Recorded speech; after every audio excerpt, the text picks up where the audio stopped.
Kevin, I'll kick this to you. Granted, we're only one game into the season so far, but just how excited do you think Knicks fans should be for the Knicks going into this season? Let's be honest, right?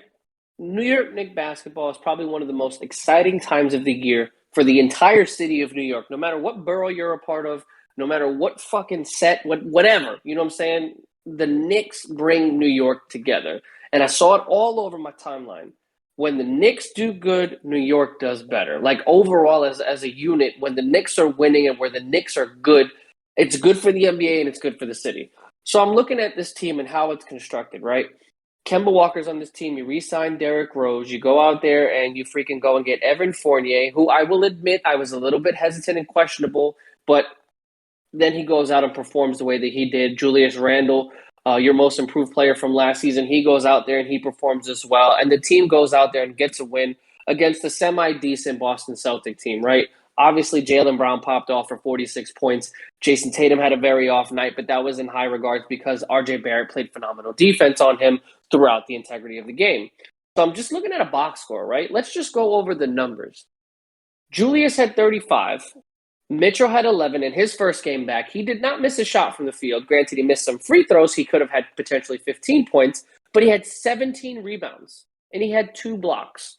So very efficient basketball from their big man that they missed big time last season. Kemba Walker had 10, 3 of 8 from the field, played a lot of minutes, wasn't really doing much on the offensive side, but he did go in out there and he did grab 8 rebounds. Surprisingly, he grabbed 8 rebounds, and he only had 3 assists. But again, Kemba Walker played effective.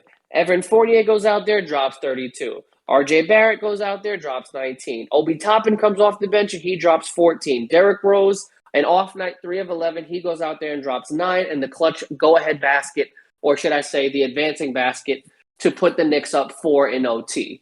So I'm just looking at this and I'm saying, very collective win. Terrible defense, so they need to work on it. Tom Thibodeau is not known for giving up a lot of points like this. Obviously, last season in the postseason, they gave up quite a bit to Atlanta, so just some adjustments to make there. But overall, I'm just looking at this team as it's constructed, and I'm not too disappointed. I'm not really upset. I mean, they have a great and well-rounded team that could go and make a run in the postseason. Now, again, it's game one. I'm not going to go out there and say that the Knicks are going to be a top 5, top 3 seed in the Eastern Conference, but this is a good start.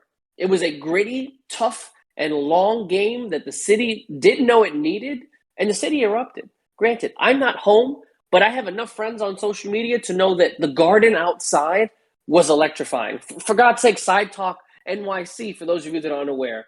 Everything surrounding Madison Square Garden was just popping off with Knicks shit. Knicks fans talking shit, being drunk, being obnoxious, having fun. Again, the city just is heightened when the Knicks do good. So overall, I think this is a good win. They do have a lot to improve of in terms of, efficiency. They did have a decent amount of turnovers in the game. If I'm not mistaken, they had 17, so something they could also kind of draw back on. But again, Jaylen had 46. So that is a very, very, very important factor here. He almost had 50, and the Knicks won by 4. So the Knicks really need to figure out this defensive adjustment before we go out there and start crowning anything in this Eastern Conference. Kyle, I know you got a lot to say. I know you got a lot of shit talking. So the floor is 100% yours, do you think? All right. So my issue is not with the Knicks. I think the Knicks are.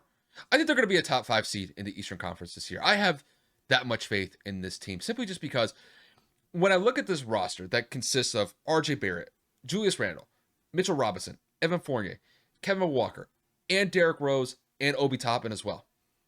I'll be honest with you, Kev. That's a solid rotation to run going into this season. And I do think that the Knicks are going to be able to score points fairly easy this year, as long as they're knocking down their shots on a consistent basis.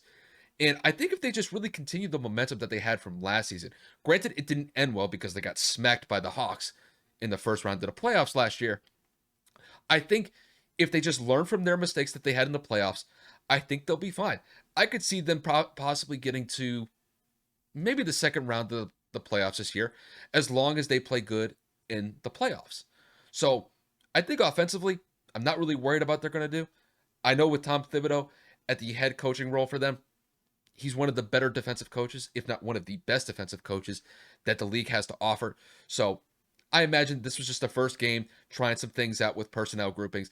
They'll work those issues out, and I don't expect them giving up over 130 points in games moving forward. They might have some bad games here and there, but I think more than likely they'll probably give up somewhere between maybe like 95 to maybe like 105 points a game moving forward.